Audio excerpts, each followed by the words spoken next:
తాకట్టులో ఉన్న బంగారాన్ని విడిపించి ఆ రోజున్న మార్కెట్ ధర కట్టి మిగిలిన డబ్బును మీకు అందిస్తుంది ఎస్వీఎస్ గోల్డ్. నమస్కారం, మీరు చూస్తుంది ఐ డ్రీమ్. నేను మీ కీర్తి. మార్చి 3న కేతుగస్ర సంపూర్ణ చంద్రగ్రహణం భారతదేశంలో ఏర్పడబోతుంది. మరి ఏ సమయం నుంచి ఏ సమయంలో ఈ గ్రహణం ఏర్పడుతుంది? కొంతమంది ఏమో 3 గంటల నుంచి స్టార్ట్ అవుతుంది అంటున్నారు. లేదు అప్పటికి చంద్రుడు రారు కదా, 6 గంటల నుంచి మనం నియమాలు పాటించాల్సి వస్తుందని కొంతమంది అంటున్నారు.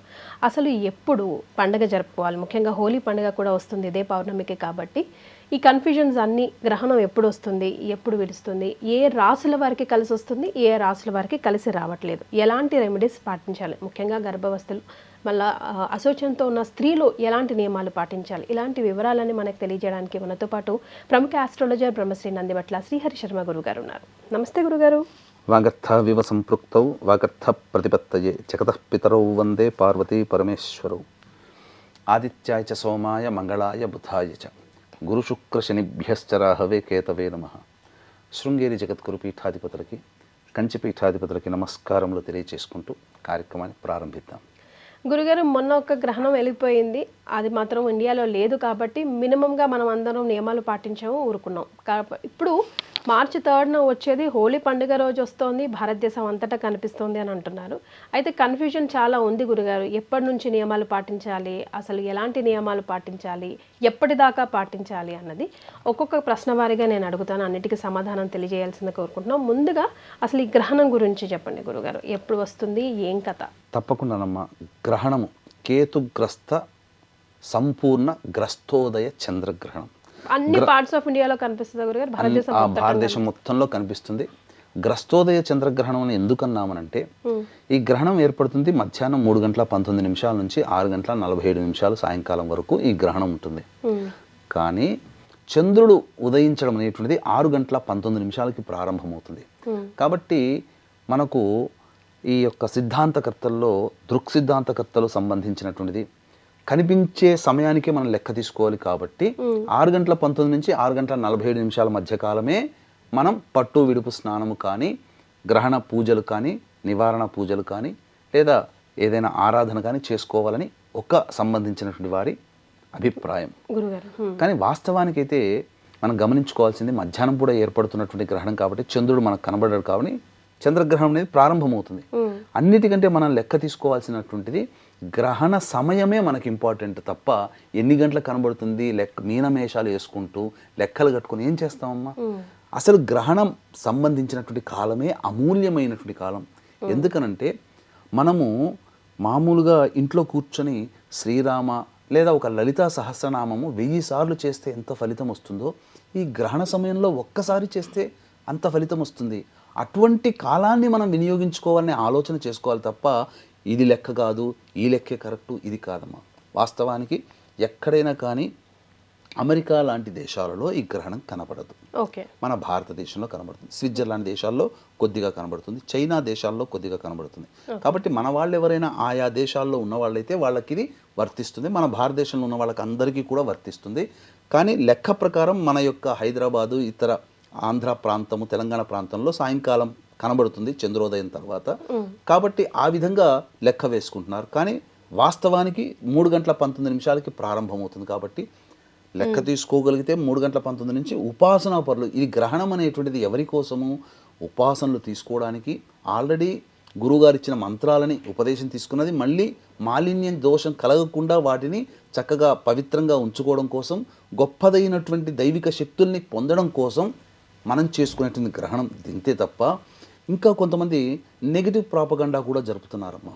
అంటే మనం చూసామంటే అనేక ప్రసార మాధ్యమాల్లో మనం థంబ్నెయిల్స్ చూస్తే, ఎందుకంటే ఈ రోజుల్లో థంబ్నెయిల్స్ చూస్తే జడ్జిమెంట్ అట్లా రాస్తారు, ఈ 4 రాష్ట్రాల వారికి మృత్యుగండం, ఈ 4 రాష్ట్రాల వాళ్ళు వీధిన పడతారు, తస్మాత్ జాగ్రత్త.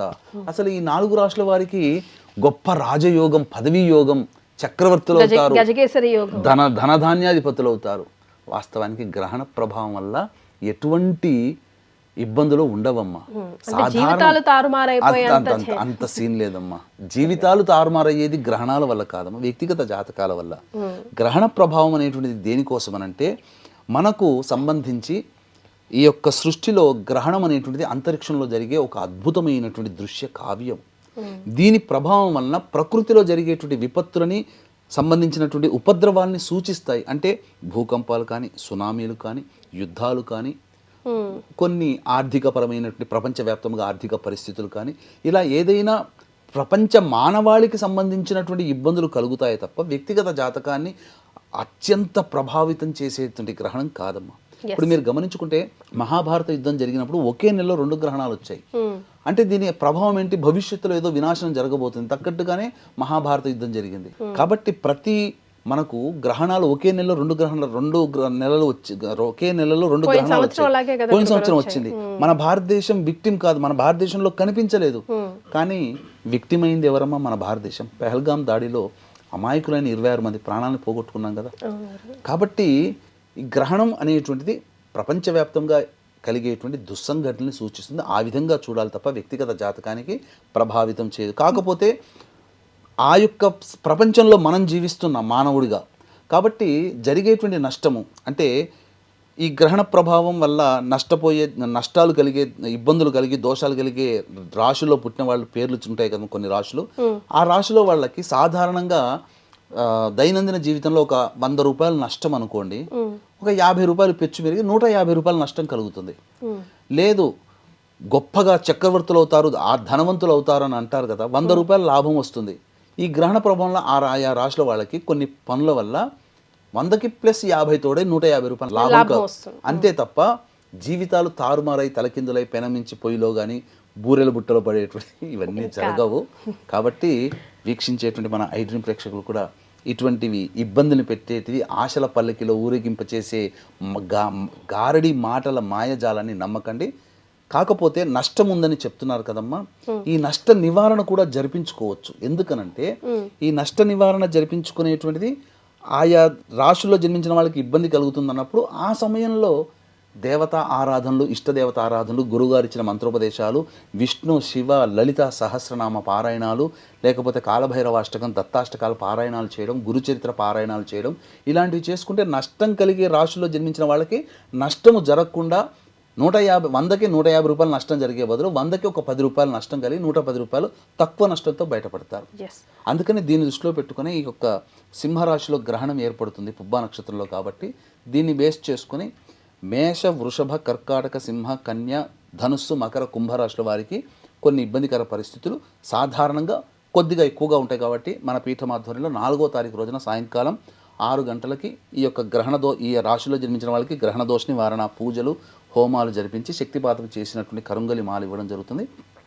4వ తారీఖు సాయంకాలం 5 గంటల లోపల గోత్రనామాదులు నమోదు చేసుకోవచ్చు. ఇది ఈ అరుదైన అవకాశాన్ని వినియోగించుకోవాలని నేను కూడా మనస్ఫూర్తిగా కోరుకుంటున్నాను. గురుగారు, ఇందాక మీరు మాటల్లో చెప్పినట్టుగా మరి ఈ గ్రహణం వల్ల ఎలాంటి విపత్తులైనా, ప్రకృతి విపత్తులైనా వచ్చే అవకాశాలు ఉన్నాయంటారా? కొంత విపత్తులు వచ్చే అవకాశాలు ఉంటాయి. ఇప్పుడు ప్రస్తుతం నడుస్తున్నటువంటి సమాజంలో ప్రపంచవ్యాప్తంగా కొన్ని యుద్ధ మేఘాలు అనేటువంటివి కమ్ముకున్నాయి, ఆల్రెడీ జరుగుతున్నాయి. అంటే ఏంటి? సింహరాశిలో ఏర్పడుతుంది. సింహరాశి అంటే రవి. రవి అంటే ఏంటి? పెత్తనాన్ని చెలాయించేటువంటి గ్రహము, పెద్ద గ్రహము, రాజు లాంటి వాడు. కాబట్టి ప్రపంచవ్యాప్తంగా పెద్దన్న పాత్ర పోషించే దేశమైనటువంటి అమెరికా లాంటి పెద్ద ఆర్థిక పురోగతి పొందినటువంటి దేశాల్లో కొన్ని ఇబ్బందికర పరిస్థితులు, దేశాధ్యక్షులు మారడం కానీ, లేదా అధ్యక్షులు గొప్పగా పేరు పొందినటువంటి ప్రఖ్యాత దేశ అధ్యక్షుల యొక్క మరణం కానీ సూచించబడుతుంది. దీనికి తగ్గట్టుగానే మనకు ఒక వార్త నిజమో కాదో తెలియదు, ఒక వార్త మాత్రం హల్చల్ చేస్తుంది. ఇరాన్ అధ్యక్షుడు ఖమైనీ మృతి చెందినట్టు కానీ నిర్ణయించలేదు, ఇంకా అఫీషియల్ లేదు, కానీ ఒక వార్త హల్చల్. అంటే ఇలాంటివి జరగవచ్చు. లేదా భూకంపాలు, ఇంతకుముందు చెప్పుకున్నట్టుగా సునామీలు కానీ, ఏ విధమైన కానీ ఇబ్బందులు. ఆల్రెడీ యుద్ధం నడుస్తున్నటువంటి ఉక్రెయిన్, రష్యా కావచ్చు, పాకిస్తాన్, ఆఫ్ఘనిస్తాన్ కావచ్చు, లేదా ఇరాన్, అమెరికా కావచ్చు, చైనా, తైవాన్ కావచ్చు, ఇలా కొన్ని దేశాల్లో యుద్ధ మేఘాలు కమ్ముకుంటున్నాయి. కాబట్టి ఆ యుద్ధ మేఘాలకి తగ్గట్టుగా యుద్ధానికి దగ్గర దాకా వెళ్ళే పరిస్థితులు రావచ్చు. కానీ ఏ యొక్క సంబంధించినటువంటి గ్రహణ ప్రభావం సింహరాశిలో ఏర్పడుతుంది. అగ్నితత్వ రాశి కాబట్టి కాస్త కొంత ప్రపంచవ్యాప్తంగా విపత్తులు వచ్చే అవకాశం భవిష్యత్తులో ఉంటాయి. గురుగారు, మరి ఇప్పుడు కరెక్ట్గా ఏ సమయంలో గర్భిణీ స్త్రీలు కానివ్వండి, లేకపోతే నెలసరి ఇబ్బందులు వచ్చే ఆడవాళ్ళు కానివ్వండి, ఎలాంటి నియమాలు పాటించాలి? ఏ సమయం నుంచి ఏ సమయం వరకు పాటించాలంటారు? ఇప్పుడు ఆశౌచము అని అంటారు. ఆశౌచము అని అంటే మృతా శౌచము, జాతా శౌచము స్త్రీలకి వచ్చేటువంటి ఇబ్బందికర పరిస్థితులు, అంటే ఋతుక్రమం వల్ల వచ్చేటువంటిది. అంటే కుటుంబంలో ఎవరైనా పిల్లలు జన్మించినా జన్మతః దోషం ఉంటుంది ఒక 11 రోజుల వరకు. ఎవరైనా మరణించిన దోషం. ఈ సమయంలో గ్రహణం వచ్చిన వాళ్ళు పూజలు చేసుకోవచ్చా లేదా అని చాలా మందికి చేసుకోకూడదు, అస్సలు పనికిరాదు. నాకు దైవనామస్మరణ చేసుకోవచ్చు, కానీ ఈ యొక్క పెద్ద పూజలు లేదంటే దోష నివారణ కోసం పూజలు చేసుకోకూడదు. మీ ఆధ్వర్యం అంటే వేరే వాళ్ళ ఆధ్వర్యం, మీలాంటి గురువు ఆధ్వర్యంలో అయినా సరే పాల్గొనకూడదు, చేసుకోకూడదమ్మా. తర్వాత ఈ సంబంధించినటువంటి ఈ ఆడవాళ్ళకి ఇబ్బంది వస్తుంది కదా, వాళ్ళు కూడా దేవత ఇండ్లు కానీ తుడవడం కానీ ఇంట్లో తిరగడం కానీ చేయకూడదమ్మా. దేవతా పూజలు చేసుకోకూడదు. గర్భిణీ స్త్రీల విషయానికి వచ్చేసరికి ఎంత టైం వరకు గురుగారు? అంటే ఇప్పుడు గ్రహణం వీడిన తర్వాత ఇప్పుడు ఇల్లు అది దేవుడి గది అది క్లీన్ చేసుకోవాలి కదా, దేవుడి గదికి ఆడవాళ్ళు ఎలాగో అప్పుడు చేసుకోవాలి, సో ఇల్లు కూడా తుడుచుకోకూడదమ్మా. ఆడవాళ్ళకి ప్రవేశం లేదు, ఎందుకంటే ఆ 3 రోజుల పాటు సంతోషంగా ఒక చోట రెస్ట్ తీసుకోండమ్మా అని చెప్పడం. దాని బదులు వాళ్ళ బదులు ఇంట్లో ఉన్నటువంటి పెద్దలు ఇల్లుని శుభ్రం చేసుకోవచ్చు. అయితే గర్భిణీ స్త్రీలు ప్రధానంగా ఇక్కడ ప్రధాన పాత్ర. అంటే చాలామందికి ఉన్నటువంటి ఒక అపోహ ఏంటంటే గ్రహణం వచ్చేసరికి గర్భిణీ స్త్రీలు ఇలా కొయ్యలాగా ఇలా కూర్చోవాలి, ఇంకా ఏ పని చేయకూడదు, గాలి కూడా పీల్చుకోకూడదు అన్నంత కఠినమైనటువంటి నిర్ణయాన్ని చెబుతున్నారు. వాస్తవానికి అటువంటిది లేదమ్మా. ప్రశాంతంగా గర్భిణీ స్త్రీలు ఆనందంగా దైవనామస్మరణ చేసుకుంటే దైవానుగ్రహం వల్ల శుభ గ్రహాల యొక్క స్థితిగతులు ఉన్నప్పుడు సంతానం మంచిగా శుభ లక్షణాలతో సంతానం పొందుతారు. కాకపోతే గర్భిణీ స్త్రీలు అనేటువంటివి ఎందుకు ఈ గ్రహణానికి గర్భిణీ స్త్రీలకి ఎక్కువగా లింక్ వస్తుంది అంటే గ్రహణం మరి వ్యాధితో పుడతారనే ఒక భయం కాదు, వాస్తవానికి జరుగుతున్నాయమ్మా. ఎందుకనంటే గ్రహణం ఏర్పడుతున్నప్పుడు మన గ్రహణం ఏదైనా కానీ మనకు మామూలు రోజుల్లో అంతరిక్షం నుంచి విషవాయువులు మన భూమి మీద రాకుండా అనేక సంబంధించినటువంటి అడ్డుగోడలు ఉంటాయి. ఈ గ్రహణ సందర్భంలో భూమే ప్రధాన పాత్ర పోషిస్తుంది. కాబట్టి భూమి మీదకి డైరెక్ట్గా అంతరిక్షంలో ఉన్నటువంటి విషవాయువులు మన భూమి మీదకి వస్తాయి. కాబట్టి ఈ గ్రహణ సమయంలో ఎక్కడ బయట తిరగకుండా ఎవరు కూడా చర్మరోగ సంబంధమైనటువంటి వ్యాధులు వస్తాయి. అలాగే భోజన పదార్థాలు తీసుకోకుండా, అలాగే గర్భిణీ స్త్రీలు అనేటువంటి వాళ్ళు బయట ఆ గాలిని పీల్చకండమ్మా, మీ గర్భానికి సంబంధించిన విపత్తు జరుగుతుందని ఇల్లంతా కూడా చక్కగా మూసివేసి కిటికీలు తలుపులన్నీ మూసివేసి హాయిగా ఇంట్లో దైవనామస్మరణ చేసుకుంటూ ఉండమని చెప్పారు. అది 3 గంటల 19 నిమిషాలకు ప్రారంభమవుతుంది, 6 గంటల 45 నిమిషాల వరకు. కాబట్టి చక్కగా ఇంట్లోనే అటు ఇటు తిరగొచ్చమ్మా, ఎలా బిగబట్టుకొని కూర్చోమని ఎక్కడా చెప్పబడలేదు. కాబట్టి అటువంటివి నమ్మకండి, చక్కగా ఆనందంగా గర్భిణీ స్త్రీలు ఉండొచ్చు. కాకపోతే బయట తిరగకండి, బయట గాలి ఈ సమయంలో పీల్చకూడదమ్మా. ఎస్. మరి గురుగారు ఎప్పుడు పట్టు విడుపులు అవుతాయి, తర్వాత ఎలాంటి నియమాలు ఎలాంటి దాన ధర్మాలు చేయాలి, ముఖ్యంగా దేవుడు గది కానీ చిత్రపటాలు కానీ ఏ సమయంలో మనం క్లీన్ చేసుకోవచ్చు? సాయంకాలం సమయంలో మనం చిత్రపటాలు అంతగా తుడుచుకోవడానికి ఇష్టపడం కదా గురువుగారు, లైట్స్ వేసిన తర్వాత. కానీ ఇప్పుడు పరిస్థితి అలాగే వస్తుంది. సో మరి ఏం చేయమంటారు? 3 గంటల 19 నిమిషాలకి సంబంధించి గ్రహణం ప్రారంభమవుతుందమ్మా. శిష్టాచార సంపన్నులు, ఆచారాన్ని పాటించేవాళ్ళు, దైవ అనుగ్రహాన్ని కోరుకోవాలనుకునే వాళ్ళు, జీవితంలో చేసే ప్రతి పనిలో విజయాన్ని పొందాలనుకొని మంచి జరగాలనుకునే వాళ్ళు ఎవరైనా కానీ గ్రహణం ప్రారంభమవుతుంది. గ్రహణం 3 గంటల 19 నిమిషాలకు ప్రారంభమవుతుంది, సాయంకాలం 6 గంటల 47 నిమిషాలకి విమోచనం అయిపోతుంది, గ్రహణం పూర్తవుతుంది. కాబట్టి పట్టు స్నానం 3 గంటల 19 నిమిషాల నుంచి ప్రారంభం చేసుకొని చక్కగా ఇంట్లోనే చక్కగా ఒక చక్కటి ఆసనాన్ని పెట్టుకొని ఇష్టదేవత ఆరాధన, గురువుగారు ఇచ్చిన మంత్రోపదేశము, లలిత విష్ణు శివ సహస్రనామ పారాయణాలు చేసుకోవడం చాలా మంచిది. అయితే ఇంటికి సంబంధించినటువంటిది మనకు కనిపించే గ్రహణం అనేటువంటిది పట్టు విడుపు స్నానానికి ఆచార నియమాలు లెక్కలో తీసుకోవాలి. కానీ మనకు భారతదేశం వ్యాప్తముగా 3 గంటల 19 నిమిషాలకే ఈ యొక్క గ్రహణం ప్రారంభమవుతుంది. కాబట్టి 3 గంటల 19 నిమిషాల నుంచే ఇంట్లో అన్నీ కూడాను పూజా మందిరంలో చక్కగా తెల్లటి వస్త్రములు దేవతా విగ్రహాలు కానీ చిత్రపటాలు కానీ మనం శుభ్రమైన వస్త్రాన్ని కప్పి ఉంచాలి. ఆ దేవతా విగ్రహాల దగ్గర దర్భపోచలు ఉంచాలి. అలాగే మనం తాగే నీటిలో దర్భపోచలు ఉంచాలి. కూరగాయలు, మాగాయలు ఉంటాయి కదమ్మా, వాటిల్లో దర్భపోచలు, భోజన పదార్థాల దర్భపోచలు, అట్లాగే పూజా మందిరంలో కూడా కొన్ని దర్భపోచలు విగ్రహాల దగ్గర. అన్నిటికంటే మించి ప్రధానంగా మన నట్టింటిలో చతురస్రాకారంగా కానీ షట్కోణం కానీ ముగ్గు వేసి ఆ యొక్క మధ్యలో కొన్ని దర్భ కుచ్చలు గనక పెట్టి ఉన్నట్లయితే ఎక్కడి నుంచి విషవాయువులు వచ్చినా కానీ ఆ యొక్క దర్భలు గ్రహించి ఆ విషవాయువుని విరుగుడుగా పనిచేస్తాయి. దర్భకి గ్రహణానికి ఇది అమెరికా వాళ్ళ సైంటిస్టులు చెబితే మనం అప్పుడు పాటిస్తున్నాం. మనం చేసే ప్రతి పూజలో కూడా దర్భ లేనిదే మన పూజ జరగదమ్మా. దేవతా పూజ కానీ పితృదేవతా పూజ కానీ అసలు దర్భ పవిత్రాన్ని పెట్టుకొని కానీ తమిళియన్స్ పూజాది కార్యక్రమాలు చేయరు. ఎందుకు అనంటే దర్భకు ఉన్నటువంటి పవిత్రత అనేటువంటిది దర్భ ద్వారానే వస్తుంది. గురుగారు గడ్డికి దర్భకి డిఫరెన్స్ ఎలా తెలుసుకోవాలి గురుగారు? గడ్డికి దర్భకి ఇది కూడా ఒక గడ్డి జాతిలో ఉన్నటువంటిది. మనకు పూజా స్టోర్లలో కానీ పచారీ షాపులో కానీ దర్భ కట్ట కావాలంటే ఇస్తారమ్మా. ఒక 10-20 రూపాయలు పెడితే ఒక 4-5 వస్తాయి, ఒక 10-15 దాకా వస్తాయి. చక్కగా దాన్ని ఎప్పుడు కూడా వాడుకోవచ్చు అమ్మా, తప్పులేదు. ఇది సంబంధించినటువంటి కానీ గరికని తీసుకొని దర్భగా పెట్టుకో. గరికని గణపతికి పూజకి ఈశ్వరుని అభిషేకానికి వాడతారు తప్ప ఆయనకి దర్భ వేయకూడదు, ఇప్పుడు గరిక వేయకూడదు. అంతేనమ్మా. రైట్ గురుగారు, మరి ఏ రాసుల వారికి ఏ గ్రహణం కలిసి వస్తుంది, కలిసి రావట్లేదు? ఎందుకంటే సింహరాశిలో వస్తుంది కాబట్టి వీళ్ళకి అస్సలు బాగాలేదు, రకరకాల భయభ్రాంతులకు గురి చేస్తూ ఉన్నారు. చాలామంది కమెంట్ బాక్స్లో చెప్పండి మాకేంటి ప్రాబ్లం, మాకేం జరగబోతుంది అని కొంతమంది టెన్షన్ కూడా పడుతున్నారు. సో ఏ రాసుల వారికి గ్రహణం ఎఫెక్ట్ ఉంటుంది, ఉండదు, అసలు ఆ ఎఫెక్ట్ ఉంటుందా?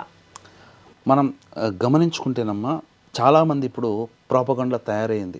ఏంటనంటే గ్రహణం వచ్చిందనంటే కొన్ని రాశుల వారికి మంచి, కొన్ని రాశుల వారికి చెడు సాధారణంగా జీవితంలో జరిగేటువంటిది. చూస్తే ఏమవుతుంది గురుగారు, కొన్ని రాశుల వారు గ్రహణం చూడకూడదు అని కూడా అంటున్నారు. ముఖ్యంగా సింహరాశి ఉంది అందులో.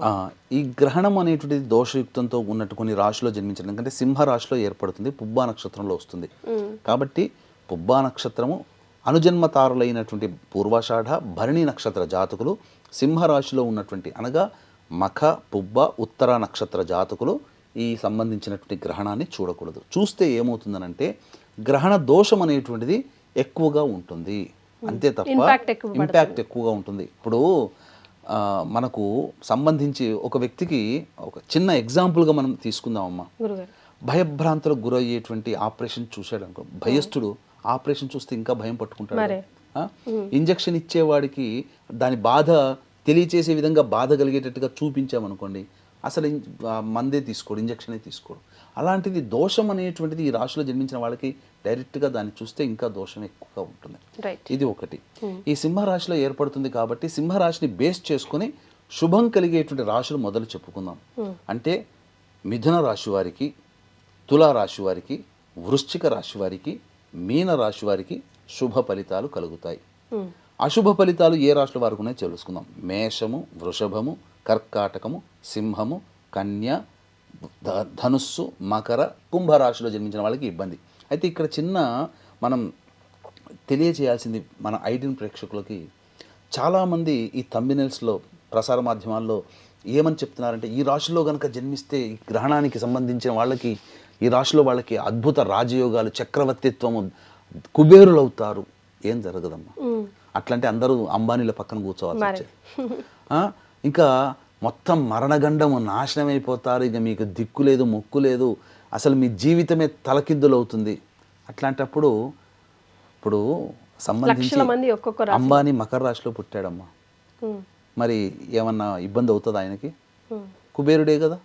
కాబట్టి ఇవన్నీ తప్పమ్మా. కాకపోతే మంచిగా గొప్పగా ఉండేటువంటి రాశిలో జన్మించిన వాళ్ళకి ఏంటంటే 100 రూపాయలు దైనందిన జీవితంలో లాభం పొందితే ఆ గ్రహణ సందర్భంగా కొన్ని రోజుల్లో పాటు 100కి ప్లస్ ఒక 50 రూపాయలు కలిసి 150 రూపాయల లాభం. నష్టం కలుగుతుంది అన్నటువంటి రాశుల వాళ్ళకి ఏంటంటే ఈ సంబంధించినటువంటి 150 రూపాయలు నష్టపోతారు, 100 రూపాయలు నష్టమయ్యే పెద్దగా ఏమవుతుందమ్మా. రైట్ గురుగారు, మరి ఏ రాశుల వారు ఎలాంటి దాన ధర్మాలు చేయాలి గ్రహణానంతరం? ముఖ్యంగా అసలు ఎవరు చేసినా గ్రహణం తర్వాత దానం చాలా మంచిది అంటారు కదా గురుగారు, ఏమేమి దానం చేయాలి? ఇప్పుడు ఎందుకు ఈ రాశుల వారికి ఇంపాక్ట్ కలుగుతుందో తెలియజేస్తాను. ఎందుకంటే ఈ గ్రహణంతో పాటుగా శని, ఏలినాడు శని ప్రభావం కూడా, శని దోషం కూడా కొన్ని రాశులు కలుస్తున్నాయి. ఎందుకంటే మేషరాశి వారికి ఏలినాడు శని ఉంది ఒకటి, తర్వాత కర్కాటక రాశి వారికి యోగ శని, సింహరాశి వారికి అష్టమ శని, కన్యా రాశి వారికి దాంపత్య శని, కుంభరాశి వారికి ఏలినాడు శని, అలాగే ధనుస్సు రాశి వారికి అర్ధాష్టమ శని. ఇప్పుడు ఈ గ్రహణ ప్రభావం వల్ల ఏ రాశుల వారికి ఉంది అని అంటే ఆల్మోస్ట్ ఒక వృషభ రాశికి తప్ప మిగతా రాశులు దోషమున్న రాశులు ఏవైతే చెప్పబడి ఉన్నాయో వృషభ రాశికి, మకర రాశికి తప్ప తక్కినటువంటి రాశులకన్నిటికీ గ్రహణ దోష ప్రభావం ఉంటుంది, ప్లస్ ఏలినాడు శని దోష ప్రభావం కూడా ఉంటుంది. కాబట్టే కాస్త దైవ అనుగ్రహాన్ని పొందే ప్రయత్నం. కాబట్టి ఈ గ్రహణం ఏర్పడుతున్నటువంటి సమయంలో ఇప్పుడు ఏవైతే బాగోలేవని చెప్పి రాశులు ఉన్నాయో వాళ్ళందరూ కూడా చక్కగా ఇంట్లోనైనా కానీ ఇష్టదేవత ఆరాధన అస్సలు మిస్ చేసుకోకండి. చక్కగా ఇంట్లో కూర్చొని జపము అలాగే పారాయణాలు ఎంత వీలైతే అంత 3 గంటల 20 నిమిషాల చిల్లర కాలంలో ఎంత వీలైతే అంత చేసుకుంటే ఏదైతే నష్టం ఉందని చెప్పామో ఈ నష్టంతో పాటుగా బోనస్గా శని దోషం కూడా తొలగిపోతుంది. కాలభైరవ అష్టకం చదువుకోవచ్చు, శివ విష్ణు లలిత సహస్రనామ పారాయణం చేసుకోవచ్చు ఈ రాశిలో. లేదు ఏ రాశులు అంటే వృషభము, మేషము, వృషభము, కర్కాటకం, సింహము, కన్య, ధనుస్సు, మకర, కుంభరాశులు వీళ్ళందరూ ఈ విధంగా పాటించుకుంటే మంచిది. దీంతో పాటుగా లేదు అవకాశం ఉంది ఇంకా మనం దోష నివారణ జరుపుకోవాలంటే 4వ తారీఖు రోజున గ్రహణ దోష నివారణ పూజలు మన పీఠం ఆధ్వర్యంలో జరపబడుతున్నాయి. సాయంకాలం 6 గంటల లోపల జరుగుతుంది కాబట్టి 4వ తారీఖు సాయంత్రం 5 గంటల లోపల నమోదు చేసుకోవచ్చు. ఇక ఈ ఏ రాశులకైతే బాగోలేదు అని చెప్పి ఉన్నామో ఆయా రాశుల వాళ్ళు సాయంకాలం వెళ్ళారనుకోండి, ఎందుకంటే మొత్తం దేవాలయాలన్నీ మూసివేస్తారు, వాళ్ళందరూ దేవాలయాన్ని శుభ్రం చేసుకుంటుంటారు బ్రాహ్మణులు. ఆ సమయంలో దానం తీసుకుంటామంటే సాయంత్రం కూడా దానం పనికిరాదు. కాబట్టి తెల్లవారి 4వ తారీఖు రోజున వెండి చంద్రబింబము, వెండి సర్పబింబము, ఒక కంచు పాత్ర కానీ లేదా మట్టి పాత్రనైనా కానీ పెద్దది తీసుకుని దాంట్లో వేసి ఆ 2 ప్రమిదలు వెండి చంద్రబింబము నాగబింబము వేసి నిండా శుద్ధమైన ఆవునేతి వేసి మీ యొక్క ముఖాన్ని ఏ దోషమైతే ఉన్నదని రాశులు చెప్పాలో ఆ రాశుల వాళ్ళ ముఖాన్ని ఆ నేతి పాత్రలో చూసి బ్రాహ్మణికి దానం చేయవచ్చు. ఈ రోజులో కొంతమంది తీసుకోకపోవచ్చు. ఆ సందర్భంగా దేవాలయంలో దీపారాధన చేసే చోట కానీ లేదా దేవాలయంలో మారేడు చెట్టు, రావి చెట్టు ఏదో ఒక వృక్షం, దేవతా వృక్షం ఉంటుంది కదా, ఆ దేవతా వృక్షం మొదట్లో చక్కగా ముఖంలో చూసుకొని దీపారాధన చేసి తర్వాత దానాది కార్యక్రమాలు చేయాలి.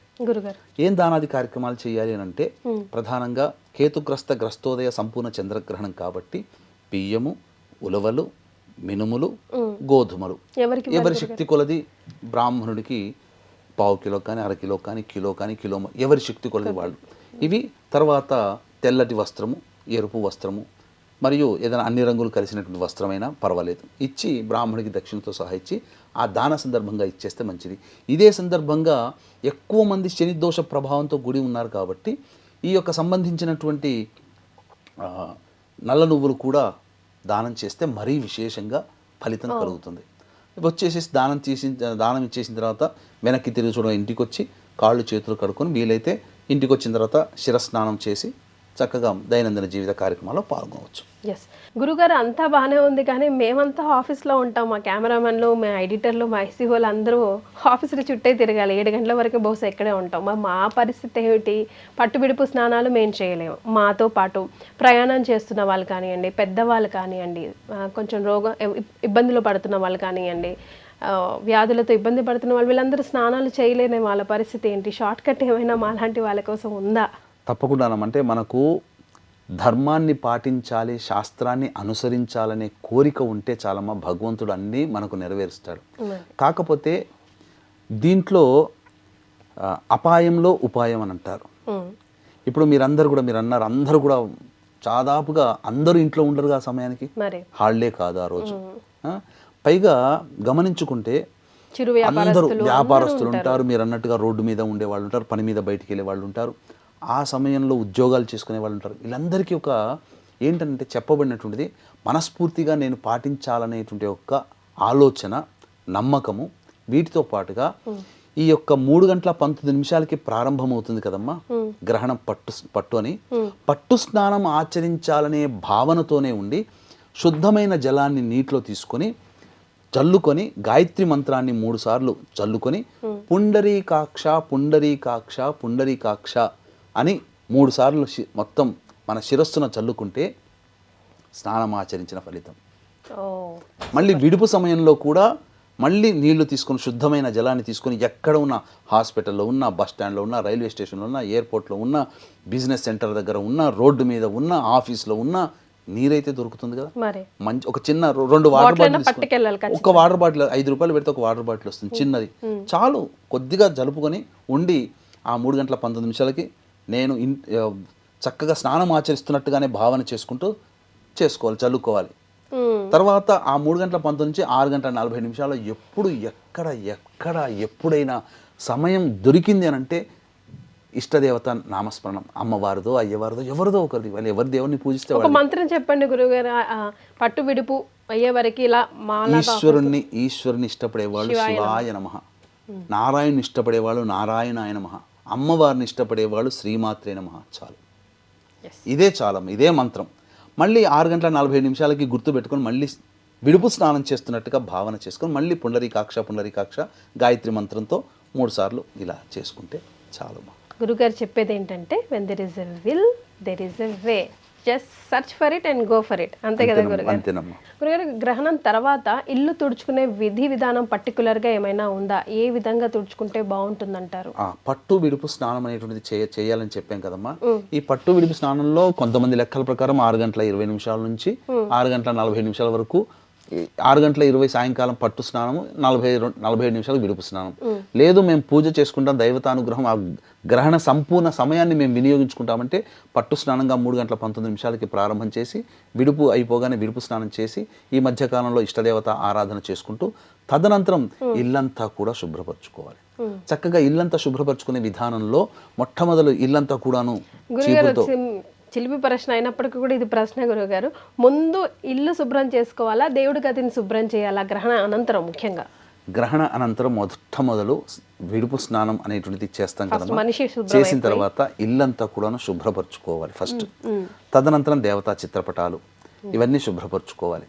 ఈ శుభ్రపరచుకునే భాగంగా ఇల్లు శుభ్రపరచుకునేటప్పుడు చక్కగా ఒక బకెట్ నీళ్ళల్లో గళ్ళ ఉప్పు, పసుపు, గంగాజలము ఒక 4-5 చుక్కలు, అలాగే జాజికాయ, జాపత్రి, లవంగము, ఇలాచి పొడి, సుగంధ ద్రవ్యాలు, వట్టివేళ్ళు ఇవన్నీ వేసిన తర్వాత ఒక సుగంధ భరితం కుంకుమ పువ్వు ఇవన్నీ వేసిన తర్వాత చక్కగా ఇల్లంతా తుడిచిన తర్వాత మళ్ళీ ఒక బట్టతో ఇల్లంతా పెట్టుకొని ఉంటే ఆ నెగిటివ్ దోషమంతా పోతుంది.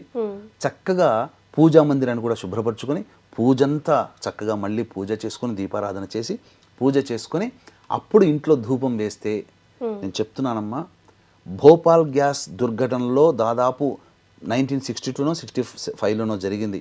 దాదాపు 60,000 మంది పైగా మరణిస్తే ఒక సాంప్రదాయ బ్రాహ్మణ కుటుంబంలో ఎటువంటి ఇబ్బందులు కలగలేదు. కారణం అగ్నిహోత్రం హోమం చేసుకోవడం. అంటే ఆ భోపాల్ గ్యాస్ దుర్ఘటనలో విడుదలైన మీథేన్ వాయువుని ఇతను హోమం చేసుకోవడం ద్వారా వచ్చినటువంటి వాయువే వెలగొట్టగలిగింది.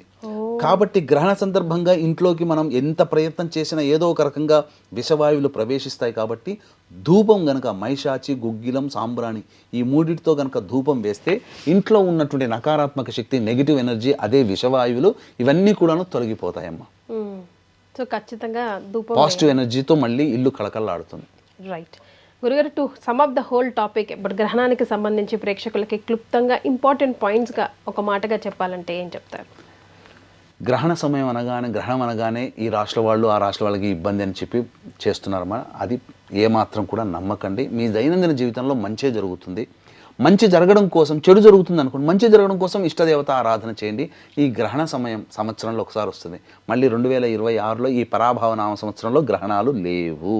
కాబట్టి ఉన్న అరుదైనటువంటి అవకాశాన్ని అందరూ సద్వినియోగపరచుకోండి. చక్కగా నా దగ్గరే చేసుకోవాలని ఏమీ లేదు. మీకు చుట్టుపక్కల ఎక్కడ బ్రాహ్మణులు ఉన్నా అక్కడ వాళ్ళు చేసే దాంట్లో కార్యక్రమంలో పాల్గొండి. ఎందుకంటే కొన్ని మంత్ర పరిహారాలు బ్రాహ్మణుడి ద్వారానే చేసుకోవాలి, స్వయంగా చేసుకోలేరు. స్వయంగా చేసుకోగలిగేటువంటి పారాయణాలు.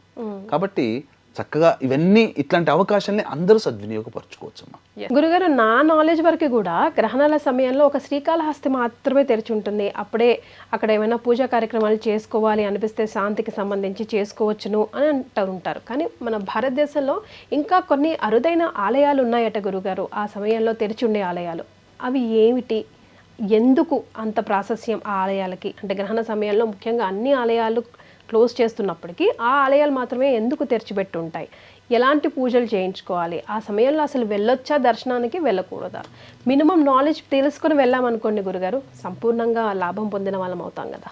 వాస్తవమేనమ్మా. అంటే వీక్షించే మన ఐ డ్రీమ్ ప్రేక్షకులకి మీతో సహా, నాకు తెలియనంత వరకు నాతో సహా, గురుగారు, శ్రీకాళహస్తి మాత్రమే గ్రహణ సమయంలో కూడా తెరిచి ఉంటుంది. అనేక గ్రంథాల పరిశీలనలో చాలా దేవాలయాలు భారతదేశ వ్యాప్తముగా తెరిచి ఉంచున్నాయి. ఎంతో వైశిష్ట్యంతో కూడుకున్న విధానం కూడా అందులో కనబడింది. అసలు గ్రహణాలప్పుడు ఎందుకు మనం మూసివేస్తాము, ఇల్లు కూడా ఎందుకు అంత మొత్తం టోటల్గా మనం అన్ని తలుపులు కిటికీలన్నీ మూసివేస్తాము అని అన్నప్పుడు దాంట్లో ఒక వైజ్ఞానం, అంటే సైన్స్ దాగి ఉంది. అంటే గ్రహణాలు ఏర్పడుతున్నప్పుడు మనకు అడ్డుగట్టగా ఉండేటువంటి గోళముగా ఉండేటువంటి ఓజోన్ పొర ఏదైతే ఉంటుందో అది ఓపెన్ అప్గా ఉండడం, అంతరిక్షం నుంచి డైరెక్ట్గా మన భూమి మీద విషవాయువులు ప్రసరిస్తాయి. ఈ విషవాయువులు మన కంటికి కనబడవు, ఎక్స్రేస్ ఇవన్నీ కనబడతాయా, అలాంటివే. సో ఈ విషవాయువుల ప్రభావం వలన గ్రహణ సమయంలో బయట తిరిగేటువంటి వ్యక్తులకి, గర్భిణీ స్త్రీలకి కొంత అనారోగ్య సమస్యలు వస్తాయి. దీన్ని దృష్టిలో పెట్టుకునే దేవాలయం కూడా పూర్తిగా మూసివేస్తారు చాలా మటుకు. కానీ కొన్ని దేవాలయాల్లో మాత్రం ఈ యొక్క దేవాలయాలు తెరిచి ఉంచుతాయి. దీనికి గల కారణాన్ని కూడా మనం విశ్లేషణ చేసుకుంటే ఎందుకు మూసివేస్తారు అనేటువంటి విషయంలో కొంత క్లారిటీ తెలుసుకోవాలి మన ప్రేక్షకులు కూడా, ఐ డ్రీమ్ ప్రేక్షకులు కూడా. అంటే ఈ విషవాయువుల ప్రభావం వలన ముఖ్యంగా ధ్వజస్తంభం దగ్గర నుంచి గర్భాలయం వరకు కూడా పూర్తిగా కప్పివేయబడుతుంది. అంటే దర్భకుచ్చలు ధ్వజస్తంభాన్ని కడతారు, గర్భాలయంలో కూడా అక్కడక్కడ దర్భకుచ్చలు వేస్తారు, విగ్రహాన్ని కూడాను పూర్తిగా శుభ్రమైనటువంటి శ్వేత వస్త్రముతో మూసివేస్తారు, ఆ విగ్రహం దగ్గర కూడా దర్భకుచ్చలు పెడతారు. అంటే ఆ విషవాయువులు ప్రసరించినప్పుడు ధ్వజస్తంభము, గర్భాలయము పాడు కాకుండా ఉంటుంది. అంటే ఎఫెక్ట్ పడి ఈ విషవాయువుల ప్రభావం వలన మూల విరాట్టుకి పగుళ్ళు ఏర్పడే అవకాశం ఉంటుంది. అందుకనే దాన్ని కాపాడుకునే, మూల విరాట్ని కాపాడుకునే చర్యల్లో భాగంగా గర్భాలయాన్ని, దేవాలయాన్ని మూసివేసే ఆచారం మనకు వచ్చింది. దీంట్లో ఉన్నటువంటి ఆచారం ఇది. ఇక రెండవ విధానంలో చూసుకున్నట్లయితే ఏ దేవాలయాలు ఈ గ్రహణ సమయంలో కూడా తెరుస్తాయి అని అంటే మనకందరికీ టక్కున గుర్తొచ్చేటువంటిది శ్రీకాళహస్తి. ఎందుకంటే స్వయంభూగా వెలిసినటువంటి వాడు, పైగా నవగ్రహాల్ని, నక్షత్రాల్ని తన ఆధీనంలో ఉంచుకున్నటువంటి వాడు ఆ యొక్క కాళహస్తీశ్వరుడు. మనం చూసినట్లయితే కాళహస్తీశ్వరుని యొక్క విగ్రహము ఏదైతే శివలింగం ఉంటుందో అది భూమికి తాకదు. గర్భాలయంలో ఉన్నవాళ్ళు చెప్పినటువంటి మాట ఏంటంటే దాని మీద ఒక బట్ట కూడా అలా వెళుతుంది, బట్ట పరిస్తే కింద నుంచి అలా బయట అవతల వైపు వెళుతుంది. అంటే అయస్కాంత శక్తి క్షేత్రము ద్వారా ఆ మహత్యముతో అలా నిలిచి ఉంటుందట, గాలి మాత్రము చేత నిలిచి ఉంటుందట. అంతేకాకుండా ఆ యొక్క శివలింగాకృతిగా ఉన్నప్పుడు ఆ కాళహస్తీశ్వరునికి ఒక బంగారు కవచాన్ని తొడుగుతారు. అందులో 9 మెట్లులాగా ఉంటాయి, అవే నవగ్రహాలు. ఆ కాళహస్తీశ్వరుని చుట్టూ కూడా జ్యోతిర్లాగా కొన్ని వెలుగుతూ ఉంటాయి అనునిత్యం, అవి 27 నక్షత్రాలకి సూచన. అందుకనే శ్రీకాళహస్తి క్షేత్రంలో కూడా ఈ యొక్క గ్రహణాలంటూ మనం చెప్పుకుంటే రాహుకేతుల వల్లనే సూర్యచంద్ర గ్రహణాలు ఏర్పడుతున్నాయి కదా. ఈ గ్రహణం ఎప్పుడు గ్రహణం ఏర్పడినా రాహుగ్రస్త చంద్రగ్రహణం, రాహుగ్రస్త సూర్యగ్రహణం, కేతుగ్రస్త సూర్యగ్రహణం, కేతుగ్రస్త చంద్రగ్రహణం, ఇవి తప్ప ఇంకా వేరేది మారదు సృష్టిలో. ఈ రాహుకేతుల ప్రభావం వల్ల గ్రహణాలు వస్తాయి కాబట్టి రాహుకేతుల ప్రభావాన్ని కూడా తగ్గించే క్షేత్రము శ్రీకాళహస్తి క్షేత్రం. అందుకే అక్కడ కాలసర్పదోష నివారణ పూజలు జరిపించేటువంటి కారణం. అంతేకాకుండా ప్రేక్షకులు కూడా తెలియనటువంటి ఒక అద్భుతమైన విషయం ఏంటంటే కేతుగ్రహ దోషము తొలగిపోవాలి అనుకున్న వాళ్ళు ఎవరైనా కానీ అమ్మవారికి గ్రహణ సందర్భం కాకుండా ఎప్పుడైనా మామూలు సందర్భంలో అమ్మవారికి అభిషేకము, అలంకరణ, అర్చన తర్వాత తెర తీస్తారు. ఆ తెర తీయగానే అమ్మవారిని చూడంతోనే అమ్మవారికి నడుముకి కట్టిన నాగాభరణం, వడ్డాణం, నాగాభరణాన్ని గనక చూస్తే కేతుగ్రహ దోషం తొలగిపోతుంది. కేతుగ్రహ దోషం అంటే గత జన్మ కర్మ దోషాన్ని సూచించేవాడు కేతువు. ఆ నాగాభరణాన్ని చూడడం వల్ల మనం గత జన్మలో చేసినటువంటి పాపకర్మలు తొలగిపోయి, అందుకనే చాలా మందికి కాళహస్తి నుంచి వెళ్ళి వచ్చిన తర్వాత మంచి శుభ కార్యక్రమాలు, శుభ ఫలితాలు కలగడానికి గల కారణం అది. కేతు అంటేనే ఆటంకాలు కలిగించేవాడు జీవితంలో. ఎందుకు ఆటంకాలు వస్తాయి? గత జన్మ కర్మదోషాల వల్ల ప్రతి పనిలో ఆటంకాలు. అందుకనే అమ్మవారి నాగాభరణాన్ని చూస్తే సరిపోయాయి. ఇక తరువాత వరుసలో ఉండేటువంటిది ఈ సంబంధించినటువంటి అరుణాచలం, అగ్నిలింగ క్షేత్రం. అరుణాచలం కూడా మూసివేయబడదు. అరుణాచలం అనేటువంటిది ఏంటంటేనమ్మా, ఆ యొక్క శివలింగము కాడ్మియం అనేటువంటి ఒక లోహంతో ఉంటుంది. అందుకనే అది చాలా విపరీతమైన వేడి. మనకు చాలా చల్లగా మనం చూసి దర్శనం చేసుకొని మనం వెంబడే వస్తాం. కానీ లోపల ఉండే అర్చకులకి మాత్రము ఒళ్ళు అంతా కూడా చెమట పట్టి ఉంటుంది. 100 ఫారెన్హీట్ డిగ్రీస్లో ఉంటాడు. అక్కడ 100 డిగ్రీలు ఉంటుందమ్మా అక్కడ వేడి. సెగలు కక్కుతూ ఉంటుంది. ఎందుకంటే ఆ లింగం యొక్క ప్రభావం అది కాడ్మియంతో తయారు ఉంటుంది అది. అక్కడ కూడా సహజ సిద్ధంగా ఈ గ్రహణ సమయంలో చక్కగా నందీశ్వరుడికి మరియు ఈశ్వరుడికి విశేషంగా అభిషేకాలు చేస్తారు. కాళహస్తిలో కూడా గ్రహణ దోష సందర్భంగా విశేషమైనటువంటి అభిషేకాలు, విశేషమైనటువంటి కాలసర్పదోష నివారణ పూజలు జరపబడతాయి. భక్తులు వెళ్ళొచ్చా గురుగారు? గ్రహణ సమయంలో చక్కగా వెళ్ళవచ్చు. అందుకనే ఈ యొక్క గ్రహణాలు అనేటువంటి రాహుకేతుల ప్రభావం వల్లనే వస్తాయి. కాబట్టి దీన్ని దృష్టిలో పెట్టుకునే మన పీఠమాధ్వర్యంలో ఎప్పుడు ఏ గ్రహణం వచ్చినా, గ్రహణం విడిచిన మరుసటి రోజున సాయంకాల ప్రదోషకాల సమయంలో ఏ రాశిలో వాళ్ళకి దోషం ఉంటుందని చెప్పబడుతుందో ఆ రాశుల్లో జన్మించినటువంటి వాళ్ళకి గ్రహణ దోష నివారణ పూజలు గ్రహణం ఏర్పడిన మరుసటి రోజు సాయంకాలం మన పీఠమాధ్వర్యంలో ఎల్లప్పుడూ జరుగుతాయమ్మా. ఇక తరువాత వరుసలో వచ్చేటువంటిది గ్రహణంలో కూడా తెరిచి ఉంచేటువంటిది దేవాలయము కాళేశ్వర్, ఉజ్జయిని మహాకాళేశ్వర దేవాలయం. మహాకాలుడు రుద్రుడు ఆ యొక్క కాలుడి రూపంలో వెలిసినటువంటి క్షేత్రం. కాలమే అతని ఆధీనంలో ఉంటుంది. మీకు చెప్పాలి అని అంటే మనకిప్పుడు ఐఎస్టీ, ఈఎస్టీ అని ఇట్లా ఉన్నాయి కదమ్మా మనకి ఇక్కడ, ఇండియన్ స్టాండర్డ్ టైం ఐఎస్డి అని. అసలు ఒకప్పుడు మన Indian standard time Madhya Pradesh Ujjaini కేంద్రంగా నడిచేది. ఇప్పుడు బెంగాల్ కేంద్రంగా నడుస్తుంది. బ్రిటిషర్స్ వచ్చిన తర్వాత మార్చారు. కానీ పురాతన కాలంలో కాళేశ్వరుడు కాలాన్ని శాసించేవాడు అక్కడ వెలిశాడు. కాబట్టి అక్కడనే సూచికగా అక్కడి నుంచి మన ఇండియన్ స్టాండర్డ్ టైం అనేది అప్పుడు స్టార్ట్ అయ్యేది ఒకప్పుడు. ఇప్పుడు మనకు బెంగాల్ అయింది, ఢిల్లీ, బెంగాల్ అట్లా తీసుకుంటున్నారు. సో ఈ కాలాన్ని తన ఆధీనంలో ఉంచుకున్న దేవాలయం కాబట్టి అక్కడ కూడా తెరవబడుతుంది. ఇక తరువాత వరుసలో వచ్చేటువంటి దేవాలయము కల్కాజీ దేవాలయం ఢిల్లీలో ఉంటుంది. ఇది అమ్మవారి దేవాలయం. ఇప్పుడు వరకు అయ్యవారివే చూసాం కదా గురుగారు. అవును, ఇది అమ్మవారిది. కల్కాజీ దేవాలయం ఢిల్లీలో ఉంటుంది. ఈ దేవాలయంలో ఏంటంటే నక్షత్రాలు, రాశులు, గ్రహాలు అన్నీ కూడా అమ్మవారి గుండా ప్రయాణం చేస్తాయట. అందుకనే ఆ యొక్క ఢిల్లీలో ఉన్నటువంటి కల్కాజీ దేవాలయం కూడా ఈ గ్రహణ సమయంలో తెరవబడి ఉంటుంది. కల్కాజీ కొత్తగా వింటున్నాం కదా గురుగారి పేరు. తర్వాత వరుసలో వచ్చేటువంటిది కొట్టాయం, కేరళలో ఉన్నటువంటి తిరువరప్పు శ్రీకృష్ణ దేవాలయం. చాలా మందికి శ్రీకృష్ణ దేవాలయాలు ఎన్నో ఉన్నాయి. కానీ ఇతని ప్రత్యేకత ఏంటంటే ఇతనికి ఈ శ్రీకృష్ణ దేవాలయం నుండి శ్రీకృష్ణ భగవానుల వారికి 10 సార్లు రోజులో 10 సార్లు నైవేద్యం అందుతుంది. అంటే అంత ఆకలితో ఉంటాడట ఆయన. సమయం తప్పింది అంటే ఆ విగ్రహంలో కూడా ఆకలి ఉన్నవాడి మొహము బిక్కపోయి ఉంటుంది కదమ్మా, అలా సన్నబడిపోతుందట విగ్రహం. అందుకనే ఆకలికి ఆగలేడని చెప్పి గ్రహణ సమయం ఉన్నప్పుడు ఒక 2 సార్లు అయినా కానీ నైవేద్యం ఆపాల్సి వస్తుంది. గ్రహణ శూలను అనుసరించి 10 సార్లు అన్నప్పుడు కనీసం 2 సార్లు కాదమ్మా 4-5 సార్లు ఇచ్చే ప్రసాదాన్ని ఆపాల్సి వస్తుంది.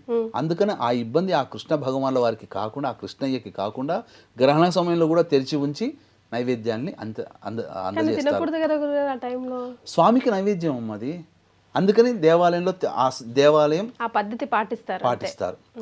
ఇక తర్వాత ఉన్నటువంటి వరుసలో వచ్చేటువంటి దేవాలయం ఏంటంటే విష్ణుపాదము గయలో ఉన్నటువంటి క్షేత్రము. ఎందుకనంటే ఇక్కడ ఈ క్షేత్రంలో ఏంటంటే మనకు గ్రహణ సమయంలో చెప్పబడిన శాస్త్ర ప్రకారం ఏంటంటే గ్రహణ సమయంలో పిండ ప్రదానము, తర్పణాది కార్యక్రమాలు చేస్తే విశేషమైనటువంటి పితృదేవతల అనుగ్రహం కలుగుతుంది.